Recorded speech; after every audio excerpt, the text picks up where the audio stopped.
Não é pobreza, não é crise do capitalismo. Continuem a vida de vocês como se nada tivesse acontecendo. Não olhem pro lado. Olá, terráqueo! Hoje a gente vai aprender sobre a nova tendência de consumo da geração Z, que é o subconsumo. Você sabe o que é isso? Se você não sabe, fica nesse vídeo, a gente vai te explicar já já. Mas antes de começar o vídeo, você deixa aquele like, se inscreve no canal se você ainda não é inscrito, ativa o sininho para não perder nenhum conteúdo novo no canal. E se você gosta do meu trabalho, considere se tornar membro aqui no YouTube ou me apoiar a partir do Apoia-se ou do Pix que tem aqui na tela. Bora lá começar o vídeo? Ela colocou assim, hoje o Fala Português tá em português. E eu fiquei tipo, como assim o Fala Português tá em português? E aí eu li, e cara, é muito isso, olha só. Vocês que estão acostumados com o quadro Fala Português alienígena, filho da puta, dá uma olhada nisso aqui. Subconsumo. A prática do não gastar chega ao Brasil, entenda. Tendência viralizou nas redes sociais dos Estados Unidos e promete mudar formas de consumo. Repensar escolhas e optar por itens de segunda mão estão entre propostas. Esse aqui é o Fala Português em português, velho. É o subconsuming. É o underconsuming, sei lá, porra, como que traduz isso aqui? Quem já viu a gente reagindo a outras tendências de mercado que o Ian reagiu, a gente sabe do que ele tá falando. Se eu não comprar, o desconto é maior, Julius. Exatamente, se eu não comprar, o desconto é maior. Então vamos lá, né? Vamos ler o texto todo, depois eu comento. Coisas com as quais eu não gasto meu dinheiro...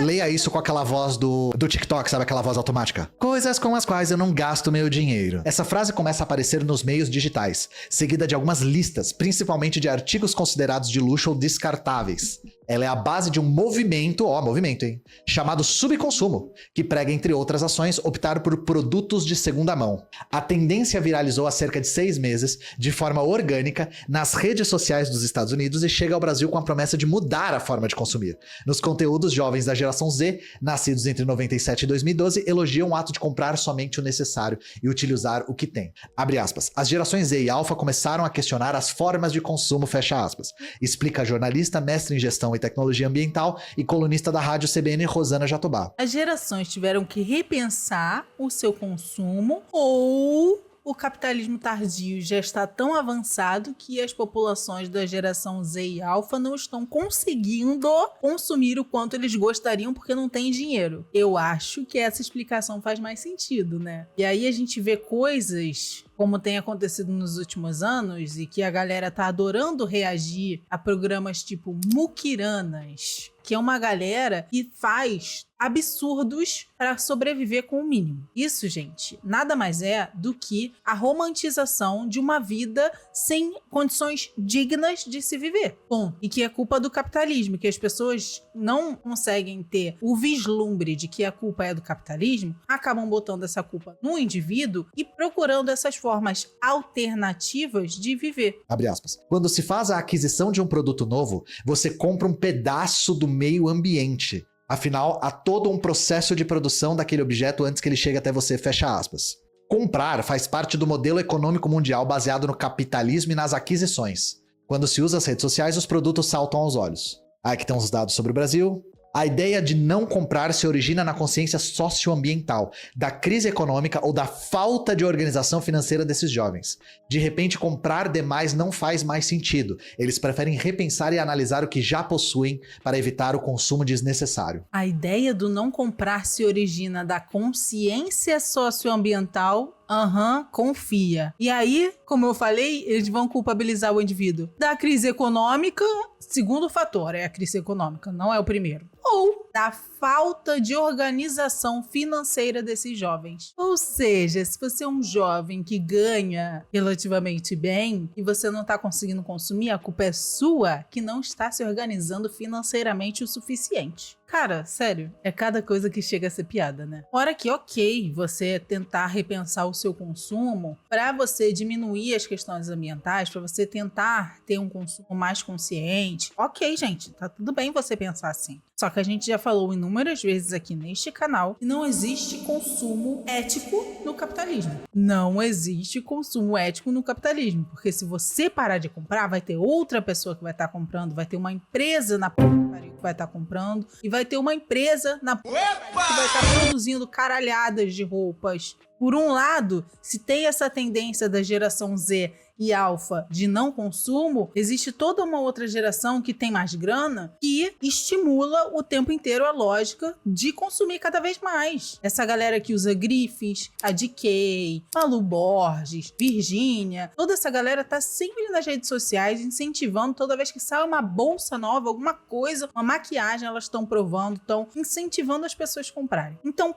para quem serve essa lógica do subconsumo? Porque não é para todo mundo. Primeiro de tudo, abre aspas, gerações Z e alfa começaram a questionar as formas de consumo. A primeira tônica que a gente vê aqui nesse texto é a tônica de qualquer texto que tem alguma pauta ambiental, mas que não tem o ponto de vista de romper com o capitalismo. A sua ação individual não só é importante, como é ela que vai solucionar os problemas. E eu vou dizer uma coisa pra vocês, gente. Mesmo se todo mundo aqui reciclasse 100% do que consome e só comprasse o necessário, mesmo assim, o impacto da indústria ia ser irreversível no planeta. Então, mesmo se todo mundo tivesse uma crise de consciência coletiva, o que não vai acontecer, mesmo se tivesse, ainda a gente tava fudido. E tem uma outra coisa. Eu sou contra essa coisa de, nova tendência chegou nos jovens, porque isso não é mensurável. Isso pode ser 3 influenciadores que tiveram muitos views no TikTok, aí isso é chamado de tendência. Mas se tem uma coisa que eu vejo de verdade como tendência, é que as pessoas enxergam o consumo como algo com agência política. Ou seja, que é possível transformar o mundo através das suas escolhas de consumo. E, gente, isso não é verdade. As suas escolhas de consumo têm um impacto marginal. E por que as pessoas veem isso? Por que as pessoas têm essa concepção de que o consumo pode alterar a realidade? Não é porque elas são burras, mas porque elas não têm perspectiva de mudar a realidade. Elas não sabem o que fazer. Elas não sabem o que fazer. A maior parte das pessoas quer fazer alguma coisa para preservar o único planeta que a gente tem e que é habitável. Só que elas não sabem o que fazer. Então o que elas fazem?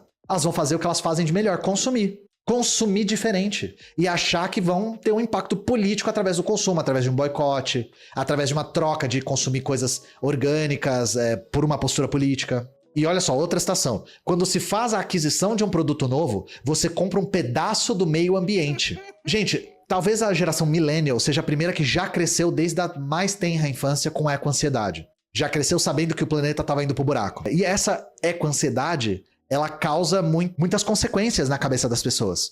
Uma delas é achar que a gente tem que mudar o mundo através do consumo, outra através da ação individual, reciclando tudo que a gente toca. Esse tipo de frase aqui, quando você faz a aquisição de um produto, você compra um pedaço do meio ambiente, é muito problemático, porque se você não comprar, ainda assim, esse, entre aspas, pedaço do meio ambiente foi transformado em produto. Sabe o que acontece se você não comprar? Esse produto que você não comprou é descartado. A lógica do capitalismo é essa. Apareceu pra mim ontem um vídeo no Instagram de um caminhão de melancias perfeitamente boas para serem consumidas sendo jogadas fora. A gente já falou aqui sobre safras de café que foram queimadas por conta do capitalismo. Ou seja, desperdiçar comida no capitalismo não é um problema. Não é um problema. Eles fazem isso à torta e à direita. Só que é muito fácil jogar a culpa no indivíduo, né? É muito mais fácil jogar toda a culpa do sistema para você se sentir culpado. Esse negócio da eco-ansiedade é uma parada muito bizarra, gente. Eu nasci em 92, ou seja, quando eu tinha 8 anos de idade, estava tendo a virada do milênio, de 90 para os anos 2000. Quando foi a virada do milênio, existia uma teoria, um murmurinho, todo mundo se falava, que na virada do milênio o mundo ia acabar. Tinha uma música da Xuxa, 2000, quanto tempo esperei 2000, o mundo vai acabar. Então existia toda essa...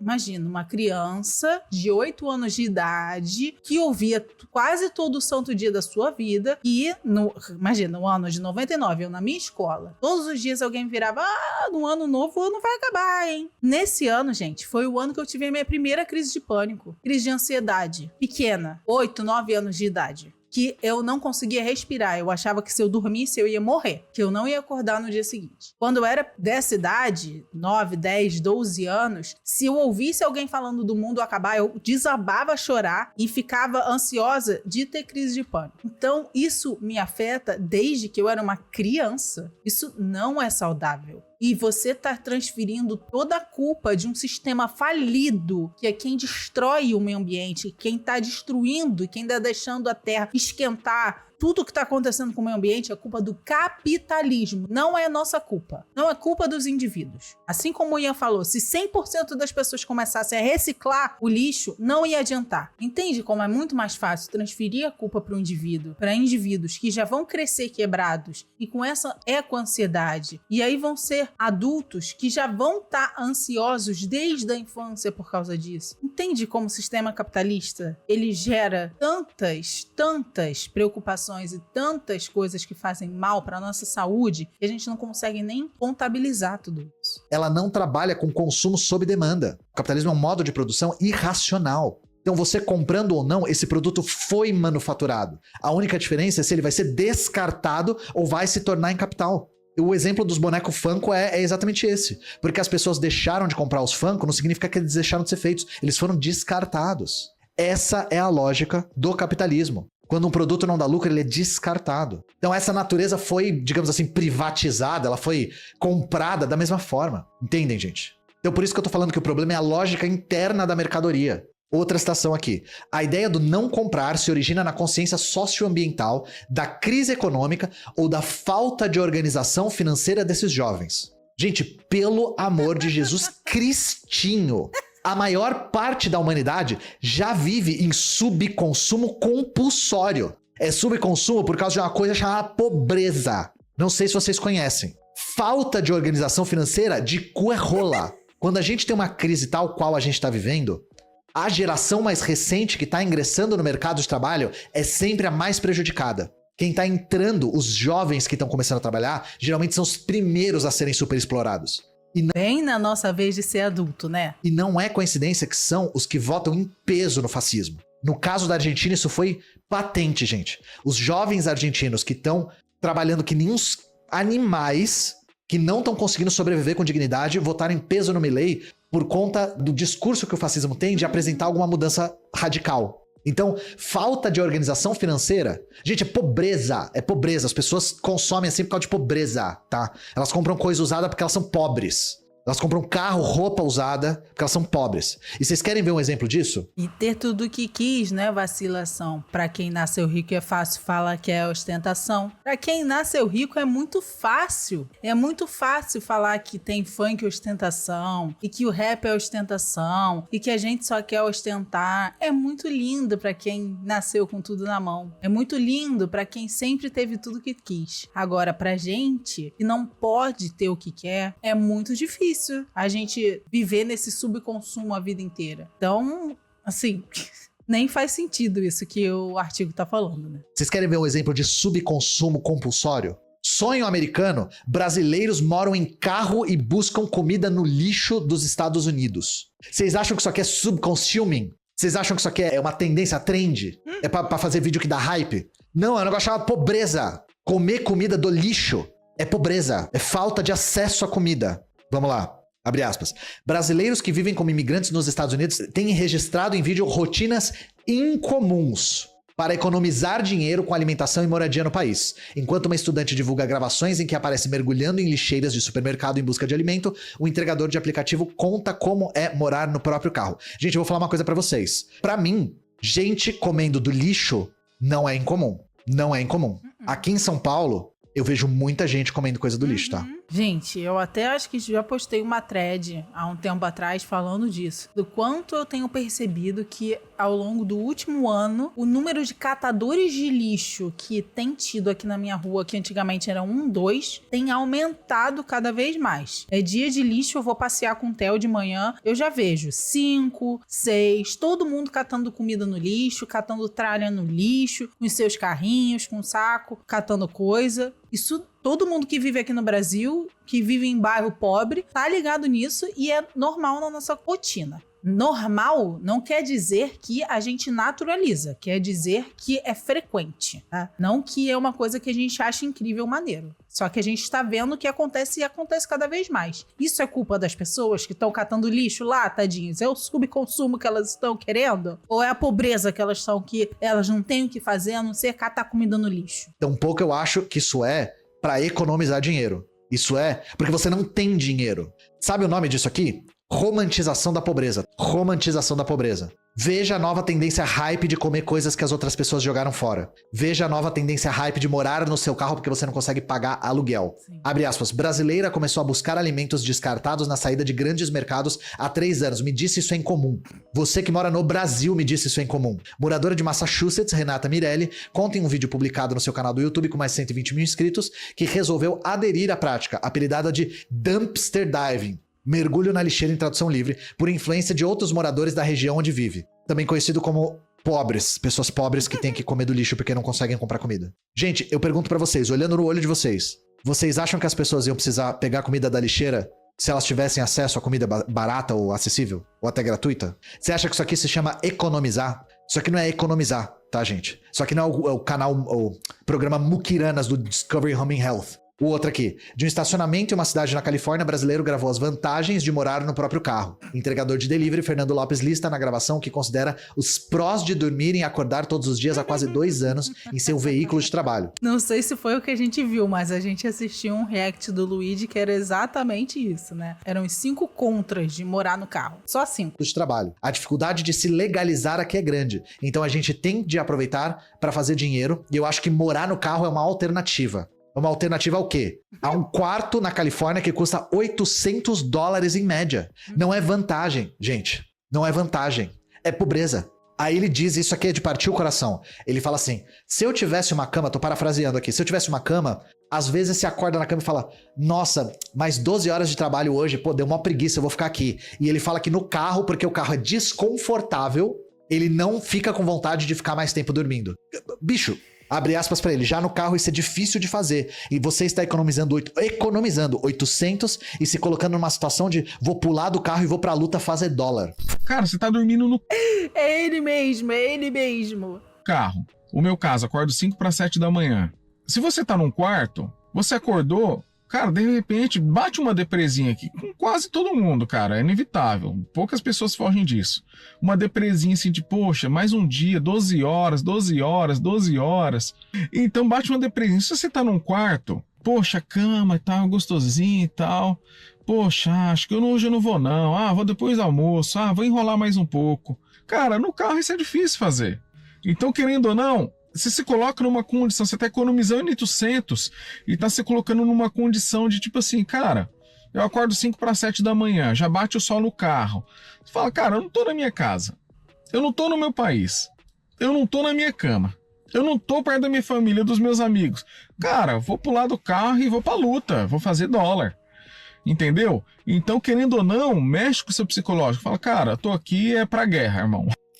Ele fala que ele chegou a trabalhar 88 horas semanais, coisa de 15 horas por dia. É de cair o c... da bunda, né? Só falando assim. Gente, vocês acham razoável alguém trabalhar 88 horas semanais e não ter onde morar? E aí eu quero que vocês por um segundo pensem qual que é o tom que se fala desses assuntos quando o assunto é os Estados Unidos. E vocês repararam que ele falou da imigração, né? Sabe quem são os mais explorados nesse cenário? Os imigrantes que não estão regularizados. Eu já falei sobre isso no caso do Reino Unido, sobre os entregadores por aplicativo no Reino Unido. Imigrante legal é a mão de obra mais barata que tem nos países do centro do capitalismo. Porque se você é super explorado, você não pode reclamar. Você não pode reclamar de salário ruim, você não pode processar seu patrão se ele fizer alguma coisa errada ou se você sofrer acidente no trabalho. Por quê? Porque aí você é denunciado e é deportado. Então, ter imigrantes ilegais no centro do capitalismo é muito jogo. É muito jogo. Inclusive, com as deportações em massa, alguns produtores da zona rural dos Estados Unidos estão ficando preocupados. Porque tem zona que mais da metade é imigrante e muitos são imigrantes ilegais. No setor da construção civil, os imigrantes ilegais são gigantescos. A quantidade de imigrantes ilegais é gigantesca. E aí eu quero que vocês tenham isso em mente quando se romantiza a situação dos Estados Unidos. E quando se fala em pobreza, por exemplo, em Cuba. Quando se fala em pobreza na Coreia Popular. O tom da pobreza nunca vai ser desse. De, nossa, olha as vantagens de comer do lixo e morar no carro. Você economiza uma grana do caramba. E se eu lesse isso tudo e falasse da China... Gente, se isso aqui fosse na China... É aquele paradoxo do imigrante. É o imigrante preguiçoso que não trabalha e o imigrante que ao mesmo tempo vai roubar todos os seus trabalhos. Sim. Como eles fazem pra ter mão de obra barata sem imigrantes? Não faz. Não faz. Por isso que eles sempre vão manter a imigração. Essa coisa da imigração acabar com esses governos fascistas é retórica. Não vai acabar com a imigração porque o impacto econômico disso ia ser irreversível. Sabe onde isso já aconteceu? Brexit. O Brexit, que foi o que tirou o Reino Unido da União Europeia, foi por conta da xenofobia contra imigrantes. O impacto econômico foi gigantesco, gente. Gigantesco. Esses serviços que eram ocupados por imigrantes, muitos imigrantes irregularizados, muitos imigrantes não documentados, estão com um problema seríssimo para achar mão de obra. Porque aí o valor da mão de obra disparou, não tem mais gente disponível. Eu falo sobre isso no vídeo que eu falei sobre o Reino Unido, que é os imigrantes são tratados como uma espécie de comunidade colonizada dentro do próprio país. Porque quando você tem uma indústria, você pode exportar essa indústria para um país colonizado para explorar a mão de obra lá. Mas e quando o setor de serviço não pode ser exportado? Por exemplo, atendimento, por exemplo, entrega de comida. Aí se coloniza uma população interna. Quem é essa população? Imigrantes. Imigrantes. E quem era essa população, por exemplo, nos Estados Unidos da década de 50, 40, 60? A comunidade negra. É isso que os panteras falam. Eles falam que o gueto dos Estados Unidos era uma colônia dentro dos Estados Unidos. Eles eram tratados como colônia. Pois é, é até vantagem, né? São escravos que pagam a própria passagem pra metrópole. Sim. Também serviu pro controle da Irlanda. Isso tá fudendo muito eles. Porque a Irlanda ainda faz parte da União Europeia e o Reino Unido não faz mais. Então, irlandeses que iam pra Irlanda do Norte trabalhar todos os dias começaram a ter problema pra cruzar a fronteira. Como me organizo na UP sendo menor de idade, a UP tem movimento secundarista. Eu esqueci a sigla, gente. Qual que é a sigla do secundarista da UP? Alguém me lembra aí qual que é a sigla? Não tinha outra sigla? Enfim, rebele-se. Achei que era outra, desculpa, me confundi. Eu vou dar uma pequena pausa e a gente volta com a pauta mais séria. Eu acho que de Gimo vocês já estão, tendo quase uma overdose, tal qual quem usa ketamina no trabalho. Gente, o capitalismo sempre vai tentar vender os Estados Unidos como esse sonho americano, independente da condição bosta que os imigrantes estejam lá vivendo, né? Vivendo nos carros, catando comida no lixo, é o sobreconsumo, né? Não é pobreza, não é crise do capitalismo, continuem a vida de vocês como se nada tivesse acontecendo, não olhem pro lado. Continuem com seus óculos da ideologia capitalista, achando que está tudo bem e que vocês vão conseguir vencer na vida só trabalhando. É bom, não se rebelem. Não se rebelem. Não se rebelem. É foda, né? Enfim, gente, você é um jovem, você é um trabalhador, tá com ódio no seu coração dessa tendência nova de subconsumo. Vamos lá, né? Como eu falo todos os vídeos, organize o seu ódio, porque aí a gente consegue lutar pra gente parar de viver nessas condições de merda que o capitalismo nos dá. E se você chegou até o final desse vídeo, já deixa aquele like, se inscreve no canal se você ainda não é inscrito, ativa o sininho para não perder nenhum conteúdo novo do canal. E se você tá perdido, quer saber o que fazer diante dessa situação desesperadora que o capitalismo tardio nos põe, seja membro do canal, que a gente tá lendo O Que Fazer do Lênin e eu tenho certeza que vai tirar essa angústia que tá dentro do seu peito. E é isso, beijos, até o próximo.